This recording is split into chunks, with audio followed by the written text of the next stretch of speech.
I want to share something with you, something I rarely say this clearly. Today, I am almost 95 years old. And when someone has lived nearly a century, they don't just accumulate years, they accumulate perspective. I did not learn history only from books. I witnessed it while it was still unfolding. I was a young man when World War II shook the world, not as a soldier on the front lines, but as someone who followed the news closely. I remember watching the faces of adults around me. Their expressions had changed. There was a kind of quiet fear in their eyes, the kind of fear that appears when people realize that the world is shifting in ways that cannot easily be reversed. Since then, I have lived through crisis after crisis. I watched the Korean War unfold. I saw the United States become entangled in Vietnam. I lived through the Cuban Missile Crisis, a moment when humanity quite literally stood at the edge of nuclear war. At that time, a single miscalculation, a single misunderstanding could have erased civilization within hours. Then came the long decades of the Cold War, the collapse of the Soviet Union, the Gulf War, Iraq, Afghanistan. Almost every decade of my life has carried its own storm. And now in March 2026, after nearly a century of watching the world move like a vast geopolitical chessboard, I must tell you something honestly. What I see today is something I have never seen before, not because there is one crisis, but because of the combination of crises, the speed of change, the density of risks, and the number of fronts appearing at the same time. Now listen carefully. I am not saying this to spread fear. Panic has never been a tool I relied on. Not in life, and certainly not in investing.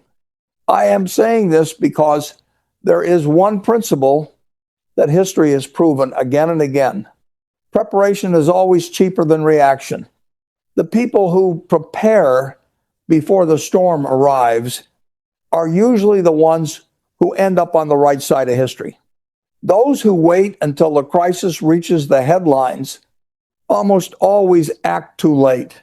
So today I want to explain three things: what I see, what it means historically, and most importantly, what you can do right now to protect your wealth, not someday in the distant future, but in the months ahead. Let me begin with one observation that has shaped my entire life. The most dangerous moments in history are not when the crisis has already arrived. The most dangerous moments are the weeks and months before it happens. The signals are already visible. The foundations have already been laid, but the final decisions that trigger the explosion have not yet occurred. It is in these moments that the prepared have the opportunity to position themselves. Once the crisis begins, strategy disappears. All that remains is reaction. And reaction is always more expensive than preparation. I believe we are standing in exactly such a moment today, not because I know the future, no one does, but because I recognize the pattern. History never repeats itself perfectly, but it does have a rhythm, and the rhythm I hear today sounds very familiar. So let's be specific. What are these patterns? There are four. The first pattern is simultaneous confrontation between major powers. This is relatively rare in history. And when it happens, escalation becomes extremely difficult to predict. Today, we see several major geopolitical tensions. Russia confronting NATO through the war in Ukraine, the United States and China competing intensely across the Pacific, Iran engaged in direct confrontation with Israel and the West. At first glance, these appear to be separate conflicts, but in reality, they resemble tectonic plates. When one shifts, the others may move as well. The second pattern is the weaponization of economic interdependence. For decades, economists believed in a simple idea: countries that trade with each other do not go to war. But today, we see something different. Sanctions, trade barriers, supply chains used as leverage, financial systems turned into geopolitical tools.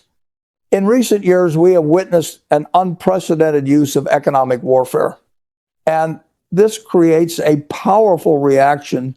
Countries are increasingly trying to reduce their dependence on Western financial systems. They are building alternatives, creating parallel structures, and slowly fragmenting the global economic order. This is not a short-term trend. It is a structural transformation that could last decades. The third pattern is the lowering of the nuclear threshold. During the Ukraine conflict, Russia has repeatedly sent nuclear signals more openly than at almost any moment since the Cuban Missile Crisis. Iran is moving closer to nuclear capability. North Korea continues to expand its program. China is modernizing its nuclear arsenal at a pace that has surprised many Western analysts. Does this mean nuclear weapons will be used? No. But it does mean that the nuclear deterrence architecture that has maintained stability for decades is under serious pressure. The fourth pattern is perhaps the most subtle. The institutions created after World War II to maintain global stability are weakening. The United Nations, the World Trade Organization, the Bretton Woods monetary system, these institutions once functioned as guardrails for the global system. When those guardrails weaken, the probability of conflict rises. Now, let me be very clear about something. I do not believe that World War III is inevitable. Throughout my life, I have always believed that humanity possesses more common sense than its worst moments might suggest. But I must also say this honestly. The probability of major regional conflicts, economic wars escalating into real ones, or small accidents triggering large spirals is higher today than at almost any time in my lifetime. And for investors, that reality has consequences. If your portfolio is built for a perfectly stable world, then you are not fully prepared. That does not mean disaster is certain, but it does mean vulnerability, and vulnerability always carries a cost. So let's talk about solutions. Not bunkers, not paranoia, not hiding gold bars under the floor, but rational adjustments, small changes that make your wealth more resilient. Step one, geographic diversification. Most people concentrate nearly all their wealth in their home country, domestic stocks, domestic property, domestic banks, domestic currency. In a stable world, that works. But in a geopolitically fragmented world, that becomes concentrated risk. Imagine a ship with only one compartment.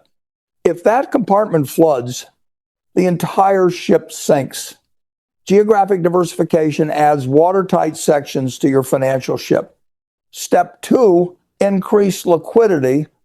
In normal times, investors are told to stay fully invested. But in major crises, liquidity is power. Liquidity is not idle money. It is optionality. It gives you the ability to buy when everyone else is selling in panic, history shows that the greatest investment opportunities almost always appear during crises. But only those with cash can seize them. Step 3, evaluate geopolitical exposure in your portfolio. Some businesses depend heavily on global stability. For example, technology companies that concentrate semiconductor production in Taiwan. If geopolitical tensions rise there, supply chains could be disrupted. And companies that look strong today may suddenly face structural risk, not because their management failed, but because their geographic exposure became a vulnerability. Step 4, increase exposure to structurally strong companies, businesses with essential demand, global diversification, and strong pricing power, energy companies, consumer staples, insurance. Historically, every crisis produces the same effect. Weak companies collapse. Strong companies become stronger. Step 5, maintain a portion of wealth in real assets.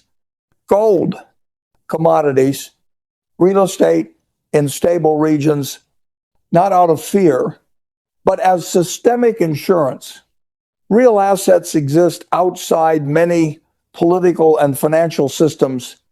And speaking of gold, there is an interesting development. Central banks around the world are buying gold at remarkable levels. China, Russia, India, Turkey, Poland, Hungary. This pace of accumulation has not been seen since the end of the Bretton Woods system. When institutions that manage entire national economies move in the same direction, it is usually worth paying attention. But the best preparation is not only financial. There is another form of capital investors often overlooked: human and social capital. Throughout history, the people who recovered fastest from crises were not only those with money, they were the ones with communities, networks, trust, relationships. These assets do not appear on balance sheets, but during uncertain times, they are often just as valuable. And finally, the most important dimension of all, investor psychology. The greatest threat to your wealth during crises is not the market. It is your own emotions. Panic has destroyed more fortunes than recessions ever did. In my lifetime, I have witnessed 12 major stock market crashes. In none of them did I sell in panic, not because I was fearless, but because I understood history. And history teaches one simple truth: every crisis eventually ends. And after it ends, the greatest opportunities often appear. So let me summarize 5 steps. Diversify wealth geographically. Maintain at least around 15% liquidity. Evaluate geopolitical exposure in your portfolio. Increase allocation to resilient companies. Hold a portion of wealth in real assets as insurance. This is not a doomsday strategy. It is simply rational risk management. Because in the end, I still believe in something very simple. Companies that create real value for society will survive, and humanity, despite its chaos, always finds a way forward. Prepared investors do not just survive crises. They often emerge from them stronger than before. History has proven that many times, and I am willing to bet it will prove it once again. But as always, the difference between those who win and those who lose comes down to one thing: preparation. And preparation begins long before the crisis appears in the headlines.